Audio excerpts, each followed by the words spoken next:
புதுச்சேரியில் ஒரு சின்ன இது என்னன்னா இதை எப்படி எடுக்கிறதுன்னு யாருக்குமே தெரியல. நம்ம புதுச்சா பதவியேற்றார்ல ஜான்குமார், அவர் என்ன பண்ணாரு, முதலமைச்சர் ஐயா காலில் விழுந்து ஆசீர்வாதம் வாங்கி, முதலமைச்சர் ஐயா சித்தர் மாறிங்க, அவர் இருந்தாலும் சரி இல்லைனாலும் சரி அவர் எப்பயுமே தெய்வமா கொண்டாடப்படுறவர் சொன்னாரு.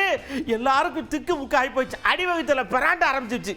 சிரிக்கிறதா சந்தோஷப்படுறதா என்ன பண்றது ஒன்றும் புரியல எங்களுக்கும் தான்.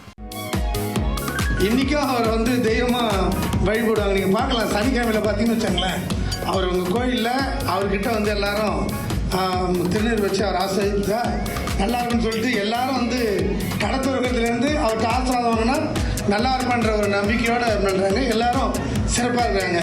ஸோ பாண்டிச்சேரி இன்றைக்கி நல்லா இருக்குதுன்னா வாழும் சித்தரை வச்சு நல்லா இருக்குதுன்னு சொன்னால் அதில் எந்த ஐயமும் இல்லை. நான் இன்னைக்கு வந்து உங்கள்கிட்ட ஒரு சேலஞ்ச் மாதிரி சொல்கிறேன். நம்ம மாநில முதல்வர் என்ஆர் அவர்கள் நம்ம மாநிலத்தை ஆண்டு கொண்டிருக்கிறார். எதிர்காலத்தில் வெண்வர் காலத்தில் 20 வருஷம் பிற்பாடோ 10 வருஷம் பிற்பாடோ அவர் இறக்கும் தருவாய் திறந்த பிற்பாடு அவர் 100% 1 கோடி பேருக்கு மேல் அவர் வந்து சித்தரா வழிபடுவாங்கன்றது எந்த ஒரு மாற்றமும் இல்லை.